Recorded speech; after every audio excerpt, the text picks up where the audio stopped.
If you truly want strength, not just the kind that flexes, but the kind that holds you together when everything is falling apart, then be still and listen closely.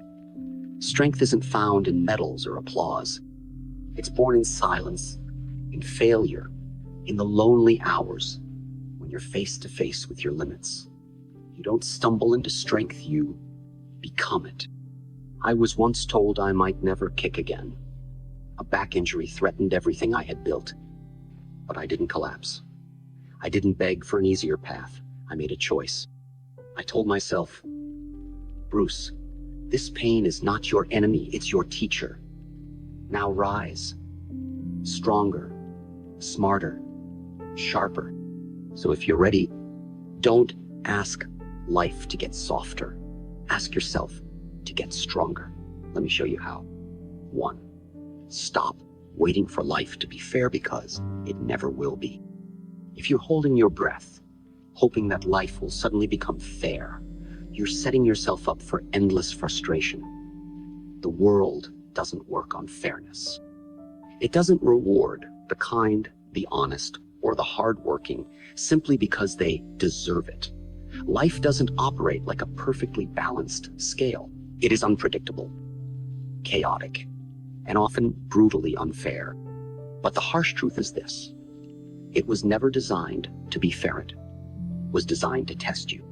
The moment you begin expecting life to treat you gently or reward you just because you've suffered, you're giving away your inner power. You're handing control to something outside yourself, waiting for people to understand you, appreciate you, validate you. And the longer you wait, the more bitter and helpless you become. Real strength doesn't grow in those who wait for the world to change. It grows in those who decide to change themselves, no matter how the world treats them. I know what it's like to be underestimated. I was rejected, overlooked, and excluded from roles because of the way I looked, the way I spoke, the culture I came from. I could have gotten angry. I could have screamed for justice. But I didn't. I went deeper into my training. I sharpened my mind. I refined my movement until it was undeniable. I stopped asking for a seat at their table and built my own. You don't need life to go easy on you. What you need is the mindset that transforms every difficulty into discipline, every rejection into fuel, every obstacle into growth. Life may not play fair, but it gives you every chance to become unbreakable. So don't waste time hoping the world will treat you better. Instead, focus on becoming the kind of person who rises regardless of how the world treats them. Strength is not something life hands you. It's something you build when life refuses to. 2. Pain is not your enemy. It's a mirror that reveals who you really are. Most people fear pain. They treat it like a punishment, something to avoid, something to numb or run from. But what they don't realize is that pain is one of life's most honest teachers. It doesn't lie. It doesn't flatter you. It doesn't pretend. Pain strips away the noise, the masks, the illusions, and shows you exactly who you are underneath. It reflects your fears, your limits, your weaknesses, but also your hidden strength. You see, pain is not here to destroy you. It's here to reveal you, to confront you, to shape you. When you avoid it, you avoid growth. You avoid truth. And the longer you run from pain, the more power it gains over you. But when you stop running, when you face it head on and let it speak, you begin to understand that pain is not your enemy. It's your signal that something needs your attention, your body, your mind, your choices, your path. I remember being flat on my back, unable to train, unsure if I'd ever fight again. That pain wasn't just physical, it was emotional, spiritual.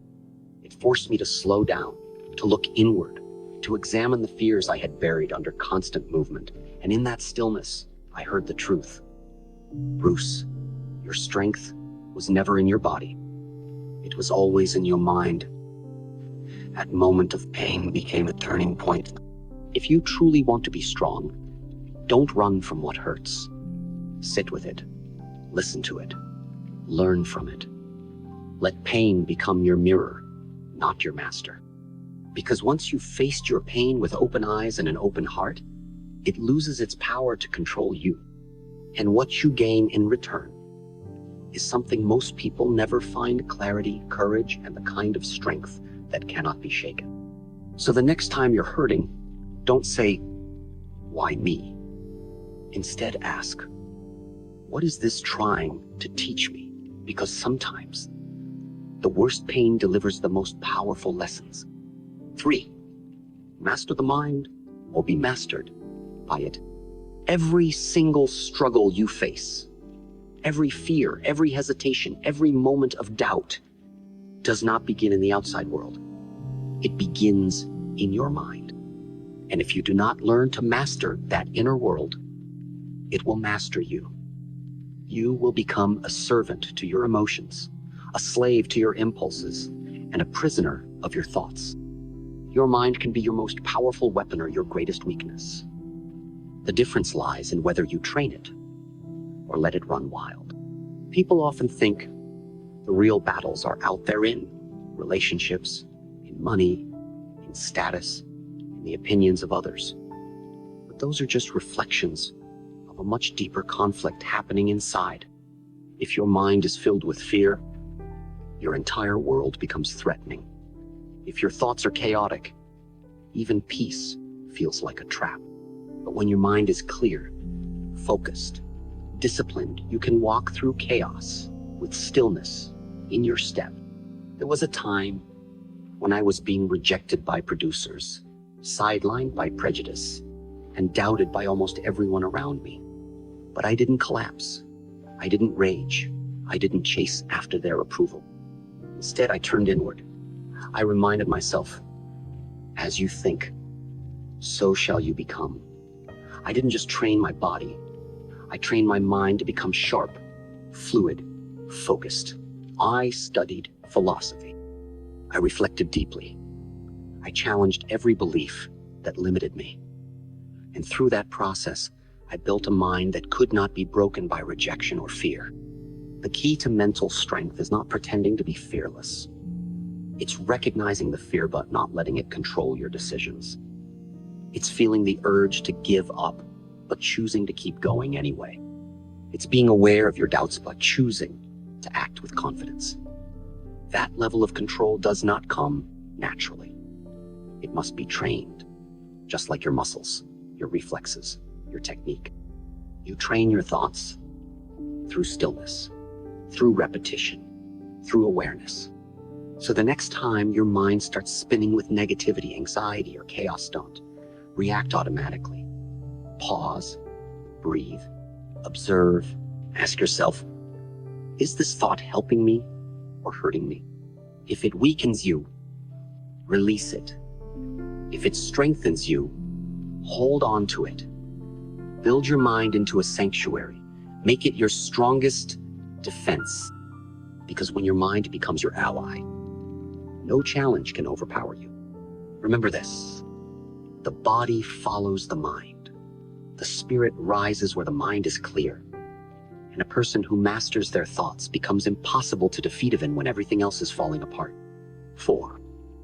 Turn every setback into your greatest fuel. There will be moments in your life when everything feels like it's crashing down, when the people you trusted walk away, when your efforts seem wasted, when doors close before you even reach them. These are the moments that either define you or destroy you. And what makes the difference is not what happened to you, it's what you decide to do with it. Every setback carries with it the potential to break you, but also the potential to build you into someone greater than you were before. Most people see failure as a dead end. They interpret rejection as a final judgment. They take setbacks personally and let them shape their identity. But that's because they were never taught the truth. Failure is not final. Rejection is not fatal.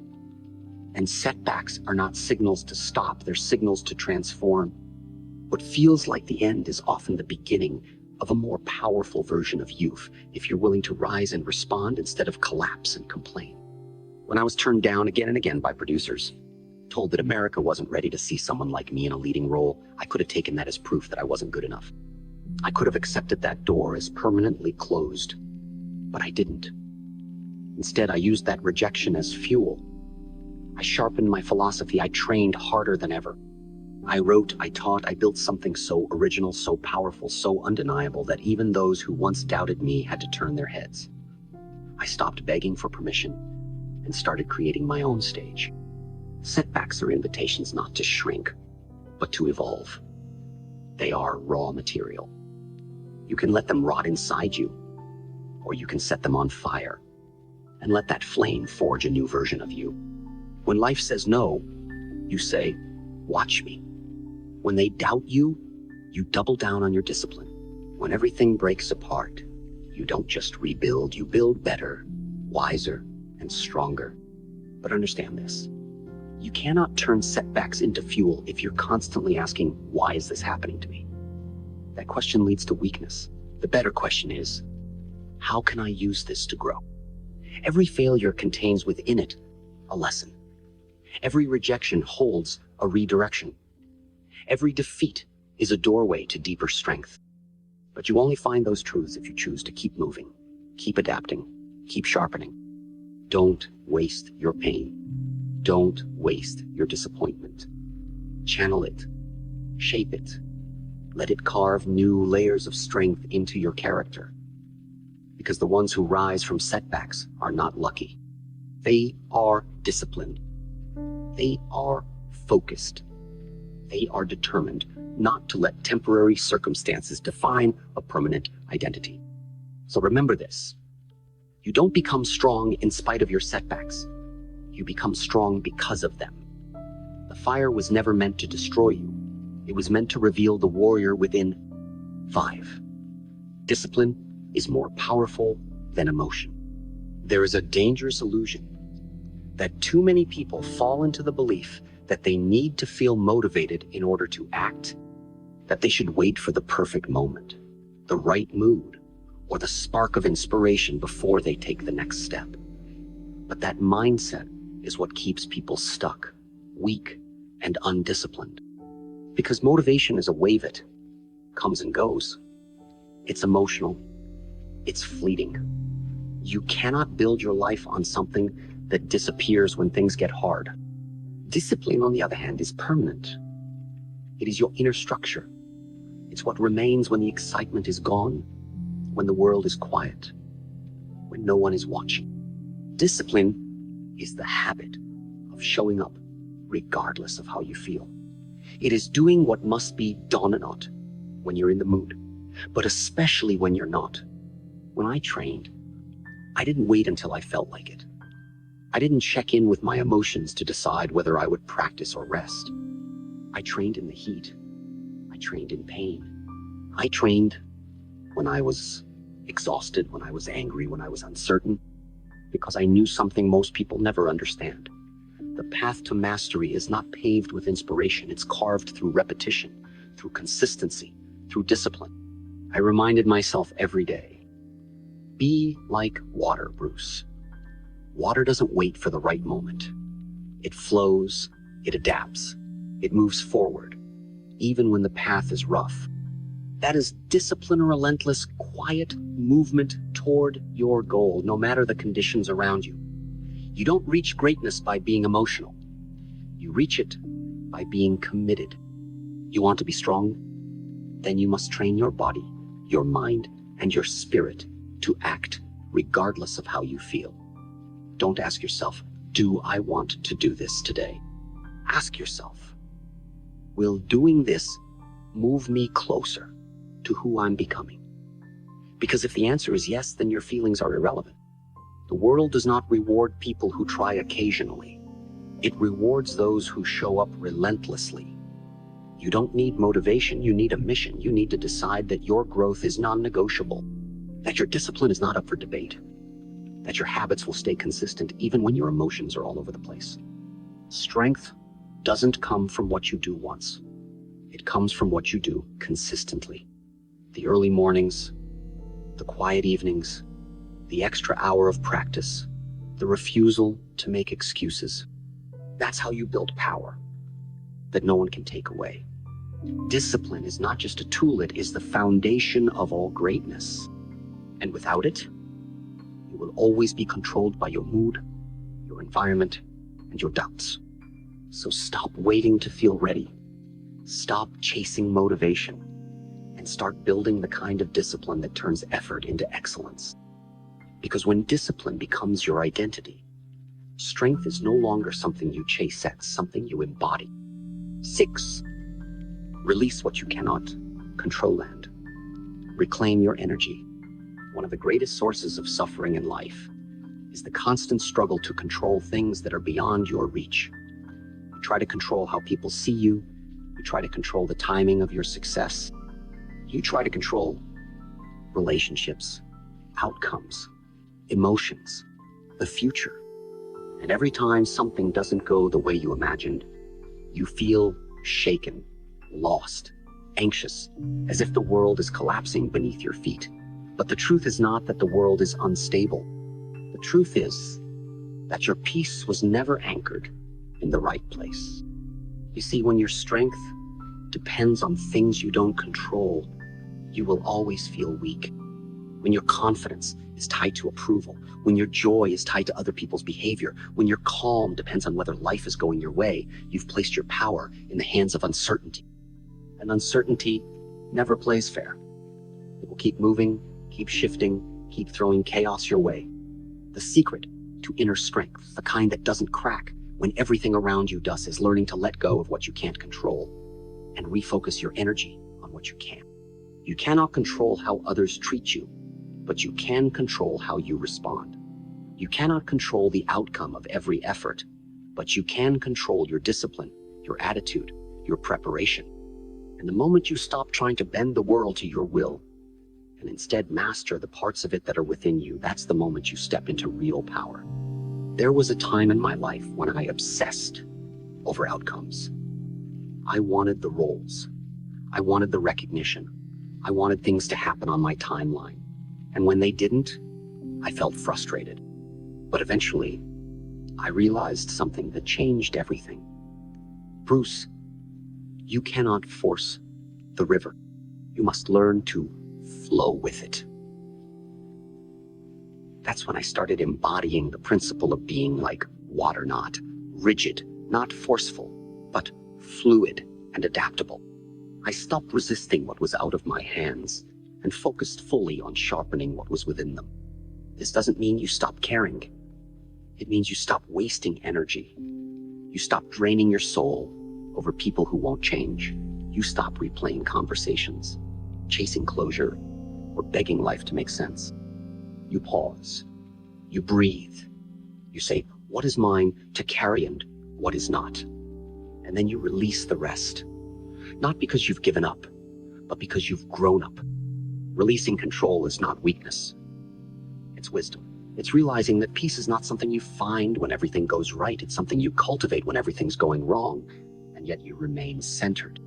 It's the calm that comes from knowing you've done your part and trusting the rest will unfold as it's meant to. If you want to be mentally strong when life falls apart, don't grip harder. Release smarter. Protect your energy like a warrior protects his blade. Don't waste it on things that were never yours to manage. Turn inward. Focus on your breath. Focus on your response. Focus on your next step, no matter how small. Because the strongest version of you is not the one who controls everything. 7. Build in silence and let the results speak for you. We live in a world obsessed with noise. People talk about their goals before they've even taken the first step. They announce every move, every thought, every intention, hoping for validation, applause, and attention.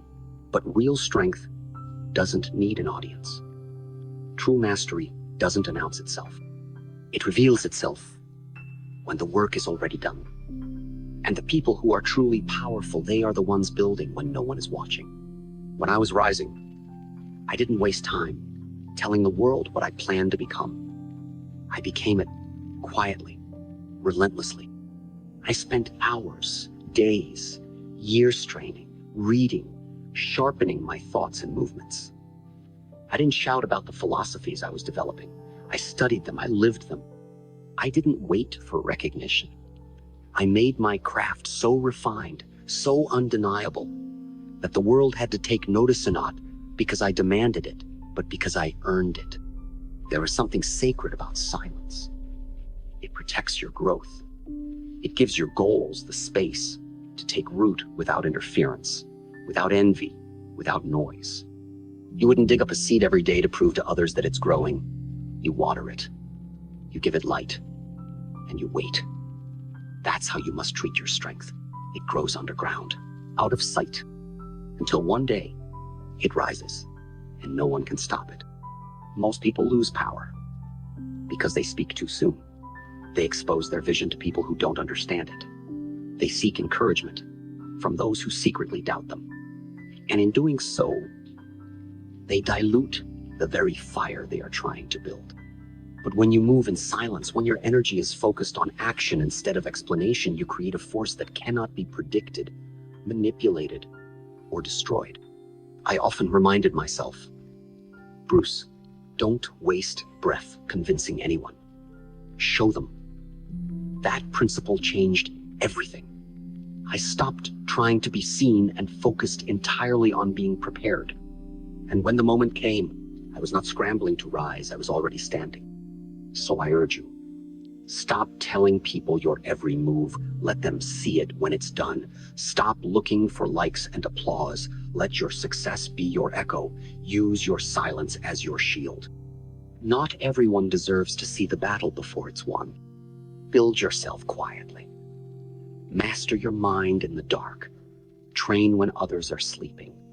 Learn when others are wasting time. Grow so deeply rooted that no storm can uproot you. That is the kind of strength the world cannot ignore even if it tries. Because the loudest one in the room is rarely the strongest. But the one who walks in silence and delivers with precision, that is the person who becomes unstoppable. So now, you've heard it. Not just ideas, but principles. The same principles I lived by when life pushed me to the edge, when my body was injured, when my name was doubted, when the world told me I didn't belong. These are not theories from the book. They are forged from experience, pain, failure, and relentless self-discipline. They are the reason I rose not, because life made it easy, but because I made myself strong. Understand this, mental strength is not something you are born with. It is not reserved for the lucky or the gifted. It is something you build one decision at a time, one moment of resistance at a time. Every time you choose discipline over comfort, focus over distraction, silence over noise, you are laying another brick in the fortress of your mind. You are becoming the kind of person who can bend but never break. You don't need to shout to be powerful. You don't need everyone to understand your journey. You don't need life to hand you peace. What you need is already inside you, a will that refuses to quit, a mind that seeks truth, and a heart that is willing to walk alone if that's what it takes to grow.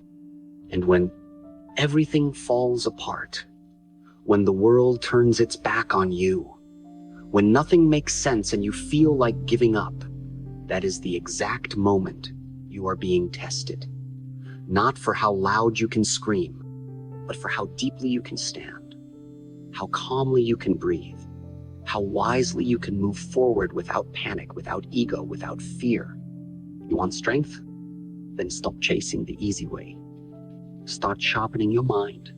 Start protecting your peace. Start doing the work quietly, daily, without applause. The rewards will come, but by then you won't even need them. Because the strongest people are not those who get through life untouched. They are the ones who have been broken, stretched, humbled, and still kept walking. So don't just learn these principles. Live them. Embody them. Become so strong within yourself that no storm, no failure, no betrayal can pull you apart. Because real power is not something the world gives you. It's something the world can't take from you. Be water, be still, be fire, be unshakable.